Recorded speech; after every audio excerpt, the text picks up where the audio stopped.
सर्व उपस्थित असणारे माझ्या कळवण, सुरगाणा, नाशिक या जिल्ह्यातून आणि दोन्ही तालुक्यातून आलेले सर्व सन्माननीय पदाधिकारी, प्रतिष्ठित नागरिक, शेतकरी, पत्रकार मित्र, आपले लोकप्रिय आमदार नितीन पवार, सौभाग्यवती जयश्रीताई पवार आणि नितीनला त्यांचा अभिष्ट चिंतन करण्याच्या करता, त्यांना वाढदिवसाच्या शुभेच्छा देण्याच्या करता उपस्थित असणारा सर्व माझा जनसमुदाय, जमलेल्या बंधू भगिनींनो, तरुण मित्रांनो, उशीर झाला त्याच्याबद्दल सुरुवातीलाच दिलगिरी व्यक्त करतो, कारण कार्यक्रम खरं तर 11:30ला होता, पण आम्हाला यायला बराच उशीर झाला. उत्तर महाराष्ट्राचं आराध्य दैवत, महाराष्ट्रातील 3.5 शक्तिपीठांपैकी अर्ध शक्तिपीठ असणाऱ्या वणीच्या सप्तशृंगीच्या मातेच्या चरणी आम्ही सुरुवातीला गेलो, तिथं वंदन केलं. एक आपली परंपरा आहे, वर्षानुवर्ष चालत आलेली आहे.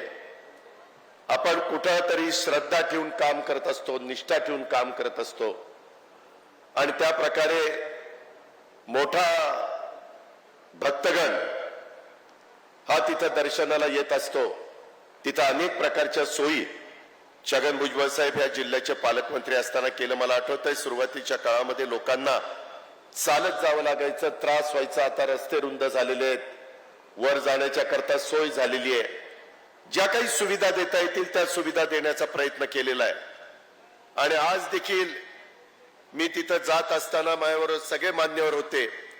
मी तोच विचार करत होतो की अजून उद्याच्याला भाविकांना तिथं काय केलं पाहिजे, काय केल्यानंतर त्यांना अधिक सोयीचं होणार आहे, अधिक सुखकर होणार आहे, दर्शन घ्यायला त्याच्यामध्ये कुठलाही अडचण येणार नाही.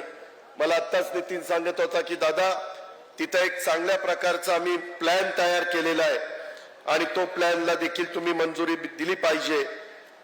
मुख्यमंत्र्यांच्या अध्यक्षतेखाली तो मीटिंग असते. श्री क्षेत्र सप्तशृंगी देवी सप्तशृंगीगड, तालुका कळवण, जिल्हा नाशिक येथे तीर्थक्षेत्र विकास आराखडा ह्याला मंजुरी द्यायची आहे. मी आपल्याला सगळ्यांना आजच्या दिवशी सांगू इच्छितो की लवकरच ती मीटिंग, माझ्या माहितीप्रमाणे सोमवारी दुपारी ती मीटिंग लागलेली आहे आणि मुख्यमंत्र्यांच्या अध्यक्षतेखाली आहे. मी राज्यामध्ये त्यांच्याबरोबर उपमुख्यमंत्री म्हणून काम करतो. मी आपल्याला नितीनच्या वाढदिवसाच्या निमित्तानं शब्द देतो की उद्याच्या सोमवारी 81,86,00,000 तीर्थक्षेत्र विकास आराखडा मंजूर झालेला तुम्हाला सगळ्यांना वाचायला मिळेल. शेवटी कामं करायची असतात. मगाशी भुजबळ साहेबांनी उल्लेख केला, अनेक वर्ष मी देखील काम करणारा कार्यकर्ता, तुम्हालाही माहिती आहे. माझ्या भागाने 91 साली मला खासदार केलं, त्याच्यानंतर मी कधी मागं वळून बघितलं नाही. अनेक प्रकारचे चढ उतार आले, परंतु जनतेचे प्रश्न सोडवायचे, शेतकऱ्यांचं हित डोळ्यासमोर ठेवायचं आणि विकास साधायचा, हाच मूलमंत्र डोळ्यासमोर ठेवून आम्ही सतत काम करत राहिलो.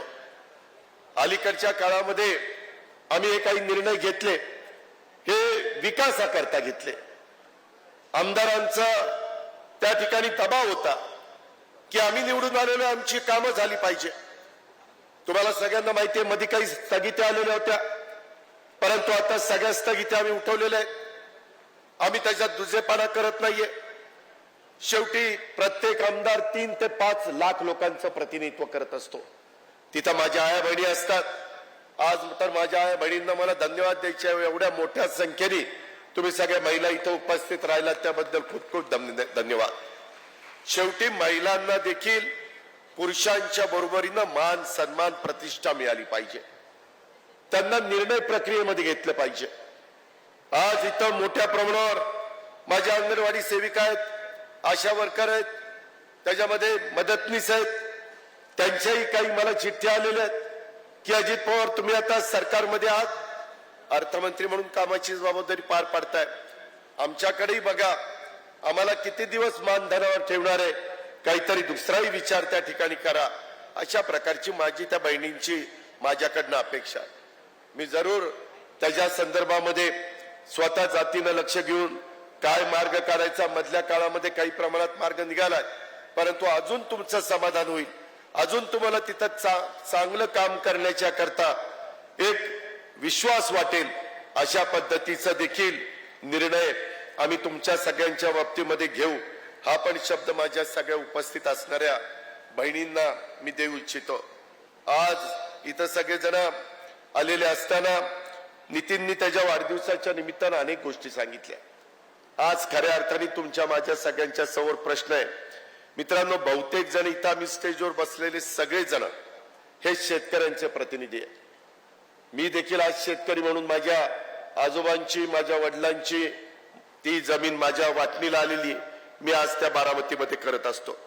आणि त्याच्यामुळं काय कांद्याची परिस्थिती आहे, काय टोमॅटोची परिस्थिती आहे, काय त्या ठिकाणी इथल्या जिल्हा बँकेची परिस्थिती आहे, पिकांचे दराची काय परिस्थिती आहे, पावसाने ओढ दिल्यानंतर आज माझा शेतकरी कशा पद्धतीने हतबल झालेला आहे, धरणांची परिस्थिती काय, पीक विम्याचे पैसे माझ्या शेतकऱ्यांना मिळतात का नाही। मित्रांनो, महायुतीच्या काळामध्ये अनेक महत्वाचे निर्णय आम्ही घेतले।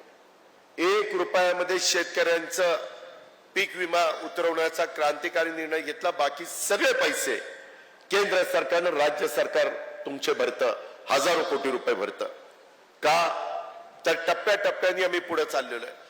मला आठवतंय सुरुवातीच्या काळात मी राजकारणात आलो त्यावेळेस माझा शेतकरी सावकाराच्या दारामध्ये जायचा, 10 रुपये शेकड्याने पैसे घ्यायचा आणि कसं बस शेती करायचा प्रयत्न करायचा। कित्येक जणांच्या जमिनी तर त्या सावकाराच्या त्या तोंडामध्ये त्यांना द्याव्या लागल्या, सावकाराला विकाव्या लागल्या, सावकारांनी व्याजामध्येच जमिनी स्वतःकडे करून घेतल्या। आणि नंतरच्या काळामध्ये आम्हाला वाटलं की नाही, शेतकऱ्याला कमी व्याजाने कर्ज पुरवठा केला पाहिजे।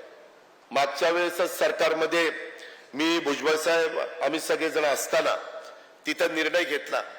मी माझी जी पुणे जिल्हा मध्यवर्ती सहकारी बँक चालवतो तिथं 0% व्याजाने 3 लाखापर्यंत पीक कर्ज देत असतो। मी विचार केला, मी आणि सातारा जिल्हा बँक, नगर जिल्हा बँक, आमच्या ठराविक बँका चांगल्या चालल्यात, तिथंच फक्त लोकांना पैसे मिळणार, बाकीच्यांनी काय केलं। मग आम्ही राज्य सरकारच्या वतीनं काही कोटी रुपये घालावे लागले तरी चालतील, परंतु 0% व्याज द्यायचा, 0% 3 लाखापर्यंत कर्ज देण्याचा निर्णय घेतला। त्याच्यातनं आपण तो एक महत्वाचा निर्णय घेतला। मध्ये आम्ही तुमच्या सगळ्यांचे जे भूविकास बँक होती ते पैसे कर्ज माफ केलं। तुमच्या 7/12वरचा, ज्या शेतकऱ्यांच्या 7/12वर भूविकास बँक होती ती त्या ठिकाणी काढून टाकली। अडचणी खूप आहेत। शेवटी राज्य कारभार करत असताना या टप्प्याटप्प्याने अडचणी सोडवायच्या असतात। आम्ही कधी शांत बसलो नाही। रोज सकाळपासून काय आपल्याला सोडवणूक करता येईल, कशा पद्धतीने पुढे जाता येईल, तशा प्रकारचं काम आम्ही करत असतो। आणि हे काम करत असताना ज्याचा उल्लेख नरहरी झिरवाळ साहेबांनी केला, आपली नाशिक जिल्हा बँक संपूर्ण महाराष्ट्रामध्ये शेतकऱ्यांना पीक कर्ज देणारी नंबर 1 ची बँक, ती बँक अडचणीमध्ये आली।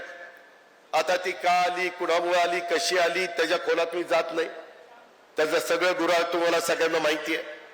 परंतु इथून पुढे ती बाहेर निघाली पाहिजे म्हणून माझ्याच चेंबरला भुजबळ साहेबांना, दिलीप वळसे पाटलांना, नरहरी झिरवाळना, दादा भुसेंना, अनेक आमदारांना तिथं बोलवलं आणि त्यांना सांगितलं अधिकाऱ्यांना की आपल्यालाही बाहेर काढायची। MSC बँकेचे चेअरमन प्रशासक विद्याधर अनासकरला बोलवलं, त्यांनाही सांगितलं की अनासकरजी, तुम्ही आज राज्य सहकारी बँक उत्तम चालवताय, जवळपास 600-650 कोटी रुपये नफा या राज्य सहकारी बँकेला तुम्ही मिळवून देताय। आपलीच एक उत्तर महाराष्ट्रातली महत्वाची बँक ही पण आपल्याला बाहेर काढायची। राज्य सरकार म्हणून जी भूमिका घ्यायची ती मी घेईन, त्याकरता मुख्यमंत्री, उपमुख्यमंत्र्यांना विनंती करीन। पण राज्य सहकारी बँकेने पण पुढाकार घेतला पाहिजे। नाबार्डचं काय मत आहे, RBIचं काय मत आहे, काय त्याच्यातनं तोडगा काढला पाहिजे। मित्रांनो, एक गोष्ट तुम्ही लक्षात घ्या, मी या आजच्या शेतकरी मेळाव्याच्या निमित्तानं सर्वांना सांगू इच्छितो, एखादी अडचणीमध्ये असणारी संस्था बाहेर काढायची म्हटलं तर थोडे कठोर निर्णय घ्यावे लागतात। नेहमीसारखं वागून चालत नाही। माझ्याही भागातल्या काही काही बँका, अर्बन बँका फार कठोर निर्णय घेऊन मी बाहेर काढल्या. माझ्याही भागातले काही सहकारी साखर कारखाने मी कठोर निर्णय घेऊन बाहेर काढलेत. तशा पद्धतीनं काहींना ते पचनी पडणार नाही. परंतु मी आजच सगळ्या नेतेगणांच्या साक्षीनं सांगतो की ती बँक बाहेर काढण्याच्या करता महायुतीचं सरकार कटिबद्ध आहे आणि त्याच्यामध्ये अर्थमंत्री म्हणून मी स्वतः लक्ष घातलेलं आहे. परंतु आपण पण त्याच्यामध्ये सहकार्य करा. आम्ही तुम्हाला ज्यावेळेस विनंती करतो त्यावेळेस तुमच्याकडनंही प्रतिसाद आला पाहिजे आणि त्या प्रकारे आपण त्याच्यातनं मार्ग काढू. कारण सहकार खातं पण आता राष्ट्रवादी काँग्रेस पक्षाच्या दिलीप वळसे पाटील साहेबांच्याकडेच आहे. ते पण शरद सहकारी बँक उत्तम चालवतात, त्यांचा कारखाना भीमाशंकर उत्तम चालवतात. अशा पद्धतीने एक चांगली संस्था चालवणाऱ्या व्यक्तीच्या हातामध्ये आज आपण सहकार्याची सूत्र त्या ठिकाणी दिलेली आहेत आणि त्याच्यातून निश्चितपणे मार्ग काढला जाईल. आपण काही काळजी करू नका. परंतु कधी कधी दादा इथं वसुली जोरात सुरू झाली, दादा असं झालंय, दादा तसं झालंय. आताही निवेदन आली, काहींनी निवेदन दिली की दादा ज्यांनी काही गोष्टी केल्यात त्यांना पण काही समज तुम्ही दिली पाहिजे. ठीक आहे, ज्या त्या गोष्टी ज्या त्या ठिकाणी करण्याच्या बाबतीमध्ये आम्ही योग्य ती कार्यवाही करू. आपण काही काळजी त्याच्या संदर्भामध्ये करू नका, एवढीच विनंती आणि सूचना मी या बँकेच्या संदर्भामध्ये करतो. मित्रांनो, आज टोमॅटोचे भाव पूर्णपणे पडले. काही महिन्यापूर्वी टोमॅटोला एवढा भाव होता की टोमॅटोला अशा प्रकारचा भाव कधी आपण बघितलाच नव्हता. तेजी मंदी चालते. कांद्याची मध्ये अवस्था तशीच होती. मध्ये कांदा व्यापाऱ्यांनी घेणं बंद केलेलं होतं. मधल्या काळामध्ये कांदा उत्पादक शेतकरी, कांदा कुठं पिकतो? माझ्या नाशिकमध्ये पिकतो, माझ्या पुणे जिल्ह्यामध्ये पिकतो. ठराविक भागामध्ये कांदा मोठ्या प्रमाणावर पिकतो आणि त्याच्यातून कधी भाव मिळाले तर चांगले मिळतात, कधी एकदम कांदा रस्त्यावर फेकण्याची वेळ माझ्या शेतकऱ्यावर येते.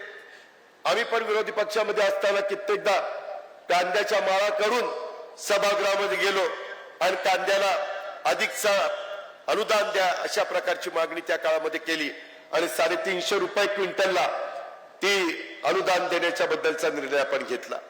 अशा गोष्टी घडतात. परंतु मित्रांनो, शेवटी डिमांड आणि सप्लाय हे फार महत्वाचं असतं. आणि आपल्याकडे होतं काय, एखाद्याला भाव आला की एवढं पीक करतात की पुढच्या वेळेस त्याचे भाव पडलेच पाहिजे आणि भाव पडल्यानंतर सगळेजण तिथपासून बाजूला होतात, नको आता हे करायला नको, आणि नंतर भाव वाढतात.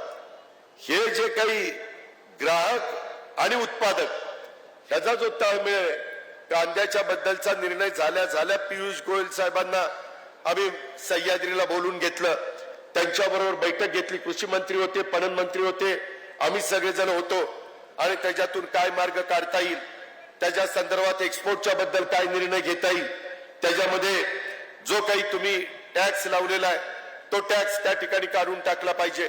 कारण शेतकऱ्यांना ज्यावेळेस 2 पैसे मिळतात त्यावेळेस थोडस सबुरीनं घेण्याची गरज आहे.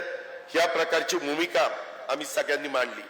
ते म्हणले आता माझ्या बरोबर अधिकारी नाहीत, 2 दिवसांनी तुम्ही पणन मंत्री आणि कृषी मंत्र्यांना दिल्लीला पाठवा, मी तिथं बैठक घेऊन त्याच्यातनं काय मार्ग काढायचा तो काढतो.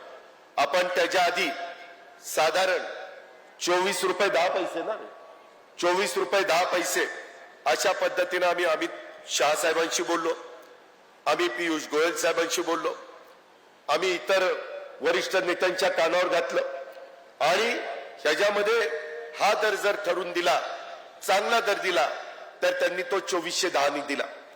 परंतु नाफेड ज्यावेळेस उतरतं त्याच्यामध्ये वेगवेगळ्या प्रकारे कांदा खरेदी होती, त्याच्यातनं व्यापारी पुन्हा आले. अजित पवार त्यांनी कांदा विकत घेतला की आमचे भाव पडतात, हे मार्केटमध्ये काही दरांनी कांदा विकतात. अशा या प्रत्येकाच्या व्यापाऱ्याचं दुखणं वेगळं आहे, माझ्या शेतकऱ्याचं वेगळं आहे, जो ग्राहक आहे त्याचं वेगळं आहे आणि या सगळ्यांचा कुठंतरी एक कसं एकत्रपणे यांना आणता येईल, ह्याच्यात तिघांना एकत्र घेऊन समन्वय कसा साधता येईल अशा पद्धतीचा समन्वय राज्यकर्ते म्हणून तिथं केंद्रामध्ये आणि राज्यामध्ये बसणाऱ्या राज्य सरकारमधल्या लोकांना आणि केंद्र सरकारमधल्या लोकांना करावा लागतो. आणि म्हणून मित्रांनो, त्याच्यात आपण मार्ग काढला. आता साधारण 2000च्या पर्यंत भाव 2200-2300 अशा पद्धतीचे भाव आहेत. मध्ये आम्ही व्यापाऱ्यांच्या बरोबर बोललो. मला आपल्याला एक सांगायचंय, त्या संदर्भामध्ये पावसाळा कसा आहे, पाऊस काळ कसा पडलाय, धरणात किती पाणी आहे, त्याच्यावर पण नैसर्गिक संकट काही आलंय का, या सगळ्यावर देखील भाव अवलंबून असतात. आणि टोमॅटोच्या संदर्भात अशा पद्धतीनं टोमॅटो रस्त्यावर फेकून प्रश्न त्या ठिकाणी सुटणार नाही. त्याच्या काही प्रक्रिया करणारी काही का गोष्टी करता येतील का, आणखीन काय मार्ग काढता येईल, त्या संदर्भामध्ये कुठं मार्केट आहे.